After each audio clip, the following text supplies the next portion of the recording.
My husband's parents secretly hired a private investigator to dig up dirt on me, saying, "We'll find something to end this marriage." My husband shrugged and said, "They just want to protect me." I smiled, placed a folder on the table, and said, "Funny, because I did my own investigation." Their smugness turned to sheer panic. When I married David, I knew his parents, Margaret and Richard, weren't thrilled about me. They came from old money in Charleston, South Carolina, and I was from a middle-class family in Pittsburgh. Despite my efforts to connect with them, they remained distant and often condescending. One evening, during a family gathering at their grand estate, I overheard Margaret speaking in a hushed but urgent tone. "We need to protect David," she said. Richard replied, "I've already hired a private investigator. We'll find something to end this marriage." I felt a chill run down my spine. They were actively trying to sabotage our marriage. Later that night, I confronted David about it. He sighed and said, "They just want to protect me." I realized I needed to take action. If they were digging into my past, maybe I should do some digging of my own. I hired a private investigator from Atlanta, someone with no ties to Charleston's elite. Over the next few weeks, he uncovered some unsettling information. Despite their outward appearance of wealth, Margaret and Richard were drowning in debt due to poor investments and lavish spending. More alarmingly, Richard was involved in questionable business practices that bordered on illegal. Armed with this knowledge, I decided to confront them. During our next visit to their estate, I waited for the right moment. As we sat in their opulent living room, I placed a folder on the coffee table. "It's interesting," I began, "because I conducted my own investigation." Margaret's smug expression faltered, and Richard's face turned pale. "What is this?" Margaret demanded, reaching for the folder with trembling hands. "Documentation of your financial troubles and Richard's questionable business activities," I replied. David looked bewildered. "What is she talking about?" he asked his parents. Richard stammered, "This is preposterous." "Is it?" I countered. "I have evidence. And I'm prepared to make it public if you don't stop trying to undermine my marriage." Margaret's eyes narrowed. "You wouldn't dare." I met her gaze unwaveringly. "Try me." The room fell into a heavy silence. David turned to his parents, betrayal evident on his face. "Is this true?" Richard sighed, sinking into his chair. "We were only trying to protect you." "By destroying my marriage?" David's voice was laced with disbelief. Margaret's posture deflated. "We thought she wasn't right for you." David shook his head. "That's not your decision to make." From that day forward, Margaret and Richard kept their distance. David and I moved to Atlanta, away from their toxic influence, and focused on building our life together. The experience taught me the importance of standing up for myself and the power of turning the tables on those who seek to harm you. Things went quiet for a few months after we moved to Atlanta. David didn't talk much about his parents, and I didn't ask. I thought we were finally in the clear. I was wrong. It started with strange calls. No one on the other end, just heavy breathing or silence. Then came the emails, anonymous accounts, sending links to rumors about me. Some were old photos taken out of context. One email had a copy of a very old speeding ticket I forgot even existed. It was clear someone was trying to build a case. Again, I showed David. He rubbed his face and said, "They wouldn't go that far.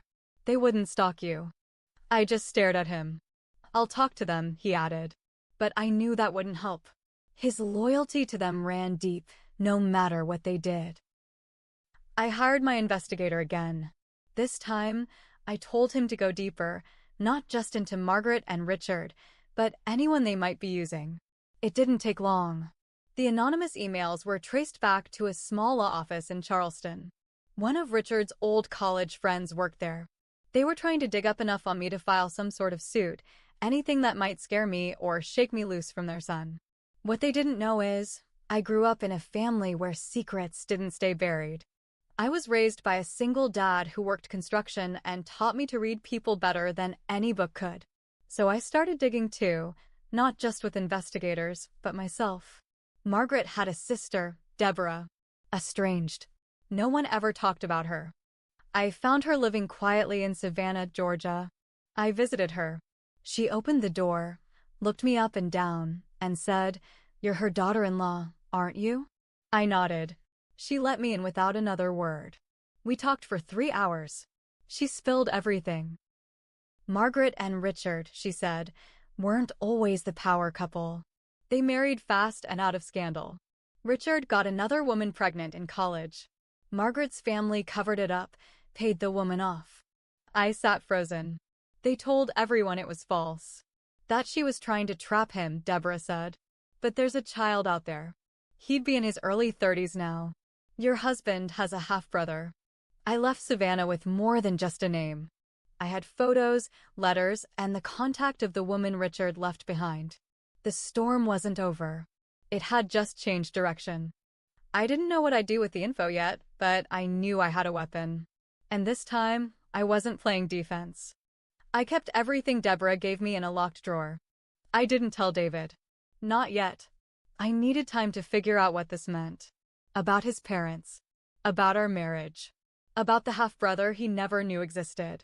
Then something unexpected happened. One morning, David's phone lit up with a call from his mother. He didn't answer. I watched his face tense. "I haven't spoken to her since we left," he muttered. But an hour later, he got an email from Richard. Subject line: "This is bigger than you know." The message was short: "You need to come to Charleston. Alone. There's something you deserve to hear in person. Bring your wife if you must."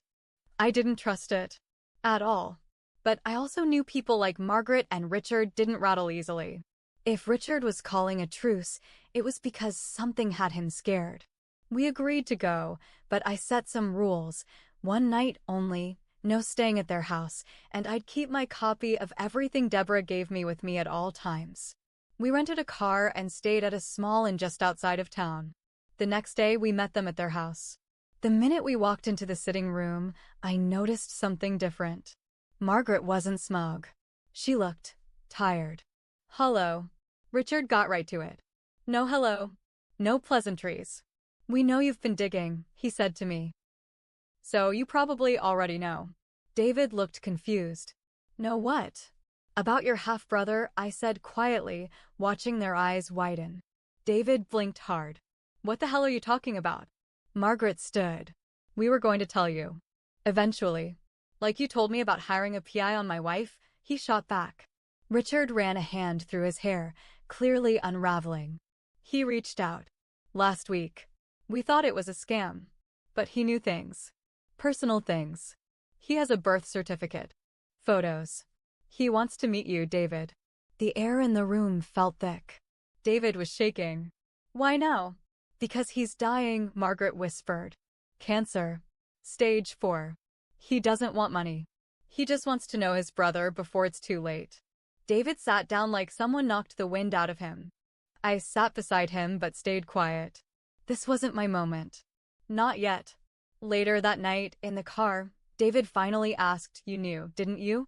I nodded. "I met your Aunt Deborah. She told me everything." He looked out the window for a long time. "I don't know if I'm mad at you, or just mad at everything. I wanted to protect you," I said. "After what they did, I needed to understand who they really were." He nodded slowly. But that wasn't the only twist coming. 2 days later, I got a call from my investigator. He sounded off. "We found something else," he said. I braced myself. "That PI they hired? He wasn't just looking into you. He was bribing people. Old coworkers. Neighbors. Even a former boyfriend. Trying to create something, anything, to make you look bad." I was stunned. "And?" "They were building a fake case. Lying to David. If you hadn't pushed back, they planned to file for a conservatorship. Claim you were unstable. Take control of his assets." My stomach dropped. They weren't just trying to scare me off. They were trying to erase me completely. When I hung up with my investigator, I sat in the dark and stared at nothing. I had proof now. Emails. Wire transfers. Handwritten notes. They really tried to take my life apart, legally erase me, just because I wasn't one of them. I wanted to go nuclear, but I knew it couldn't be loud. Not yet. They needed to feel it slow, crawling under their skin like rot they couldn't shake. The first thing I did was take the folder, the whole truth, and I gave it to David. No sugarcoating. Just silence as he read. Every lie. Every trick. Every cruel move. He didn't speak for 10 minutes. Then he stood up, walked into our bedroom, and threw his phone into the wall so hard it shattered. "I don't know who the hell they are anymore," he said. "You don't have to," I said. "We're done with them." But that wasn't enough for me. I sent anonymous copies of the same folder to 3 places. 1. The IRS. 2. The SEC, because Richard's business was on shaky, probably illegal ground. 3. The board of Margaret's private charity, which, turns out, had some suspicious donations. Within weeks, the news hit local Charleston papers. Wealthy couple under investigation for financial fraud and charity misuse. Their friends dropped them fast. People like that don't stand by you when you smell like scandal. But the biggest punch came quietly. The half-brother, his name was Michael, posted his story online. Nothing dramatic, just honest. A letter to the world. I'm the forgotten son. I just wanted to know my father before I died. It went viral. Margaret and Richard couldn't show their faces. Michael died 3 months later. David went to his funeral. Alone. He never spoke to his parents again. And me? I won. But I didn't walk away clean. David was never the same after all of it. Some nights, he'd just sit outside in silence. Guilt clung to him, even though it wasn't his fault. And eventually, that silence turned into distance. Arguments. Walls between us. One night, he said, "I don't even know who we are anymore." I looked at him and said, "We're the pieces they left behind." We divorced quietly a year later. So yeah, I got revenge. I crushed them. I made them fall. But the price? I lost him too. He didn't deserve that. And maybe I didn't deserve him. We all made mistakes. But only some of us were monsters.